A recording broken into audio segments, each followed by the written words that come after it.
நம்ம பெருமையில் தான் இருக்கிறோம். ஏதோ ஒரு வகையில் பெருமை வந்துடுது, புகழ விரும்பிடுறோம். இந்த பெருமையும் புகழ்ச்சியும் கூடாதுன்னு கேட்கணும். நன்றியோட வாழ்ற வாழ்க்கை. இனிமே இந்த பெருமை வந்துடுது அல்லது வேண்டாம் இருக்குது, வந்ததுன்னு சொன்னா கூட இல்லைன்னு அர்த்தம் இல்லை, இருக்குது, அது நீக்கிக்குது. எந்த சூழ்நிலை ஆம்பளைங்கிற ஒரு பெருமை வந்தாலும் அது பெருமை தான். எனக்கு எல்லாம் தெரியும், பெருமை தான். நல்லா சம்பாதிச்சுட்டு இருக்கேன், பெருமை தான். நான் அழகா இருக்கேன், பெருமை தான். எனக்கு 1க்கு 10 தொழில் இருக்குது, பெருமை தான். என்ன பெருமை நம்ம குறைச்சி வச்சிருக்கோம் எல்லா வகையிலையும். அது மாதிரி ஆண்களுக்கு உண்டான பெருமை இருக்குது, பெண்களுக்கு உண்டான பெருமை இருக்குது. பெருமை அடிப்பதில்லை, நேசிப்பதில்லை, பொறுமையான இருக்கிறான். பெருமை அடிக்கும் போதெல்லாம், நான் பெருமை இருக்கும் போதெல்லாம் நான் சைத்தானோட இருக்கிறேன், என் தங்க உடம்பு சரியில்லை, அதன் காரணமா என்னுடைய மனசு அசுத்தமாகுது. அந்த பெருமையின் காரணமாக பல கெட்ட குணம் நமக்கு வருது. பொறுமையின் காரணமா நல்ல குணம் நிறைய இருக்குது, பெருமையின் காரணமா அவ்வளவு கெட்ட குணம் இருக்குது. இப்ப நமக்கு பெருமை வேணுமா பொறுமை வேணுமான்னு கேட்டா நம்ம என்ன சொல்லுவோம்? நம்ம மனசாட்சி எது சொல்லுது? பொறுமை வேணும். அந்த பொறுமை வாழுங்காலம் வேணுமா, இன்னைக்கு ஒரு நாள் கொடுத்தா போதுமா? வாழுங்காலம் எல்லாம் வேணும். சில நேரம் உணர்ச்சியில இதுக்கு மேல என்னால் பொறுமையா இருக்க முடியாதுன்னு சொல்லுவோம். இருக்க முடியாதுன்னு சொன்னா என்ன அர்த்தம்? பொறுமையோட நான் இருக்கிறேன்னு சொல்றோம்.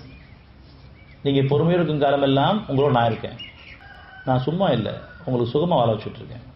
பல தீமையை பாதுகாக்கப்பட்ட இல்லை, தீமைக்கு நுழையாம, தீமைக்கு நுழைக்கு முன்னாடியே தடுக்கப்பட்டு அல்லது ஞானங்கள் கொடுக்கப்பட்டு.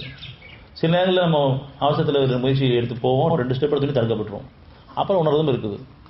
சில நேரங்களில் நம்ம உணர்ந்தே வேணாம் விளதும் இருக்குது. நன்மை நடந்துட்டு. நீங்க பொறுமையோடு இருக்கும்போதெல்லாம் பாதுகாக்கப்பட்ட வாழ்க்கை, பெருமையோடு இருக்கும்போதெல்லாம் பாதுகாப்பு இல்லாத வாழ்க்கை. பொறுமையை விரும்பிட்டு பெருமை கலந்துன்னு சொன்னா காப்பாற்றக்கூடிய வாழ்க்கை. ஏன்னா பொறுமை விரும்பிட்டீங்க, பெருமை கலந்துருது, அது புரியாம இருக்கீங்க, சில சிக்கலை மாட்டிக்கிறீங்க, அதுக்கப்புறம் காப்பாற்றக்கூடிய வாழ்க்கை. எப்ப இதுக்கு மேல எல்லாம் பொறுமையா இருக்க முடியாது நம்ம சொல்றோமோ, இதுக்கு மேல ஒன்னோட நான் இருக்க முடியாதுன்னு அர்த்தம். அது படைச்சவனோட இருக்க முடியாது, நான் என்னோட சேத்தோட போயிடணும் அர்த்தம். எவ்வளவு நாளைக்கு பொறுமையா இருக்கிறது அப்படின்னா எவ்வளவு நாள் உன்னோட இருக்கிறது? பொறுமைக்கு ஒரு அளவு இருக்குது, பொறுமைக்கு எல்லை இருக்குது அப்படின்னு சொல்லும் போதெல்லாம் நீங்க உருவத்தை கற்பிக்கிறீங்க. இதுக்கு மேல பொறுமையா இருக்க முடியாது அப்படின்னு சொல்லி என்னோட இருக்க முடியாது அர்த்தம். எது இருந்தாலும் இந்த பொறுமை இருந்தால் மட்டும்தான் பாதுகாக்கப்பட்ட வாழ்க்கை. ஆக நம்ம இறைவனை கேட்க வேண்டியது, எனக்கு பொறுமை வேணுமே, பெருமை வேண்டாமே, எங்கிட்ட இருக்கக்கூடிய தீமையான குணங்களை என்னை விட்டு நீக்கி நன்மையான குணங்கள் வாழ வேண்டுமே.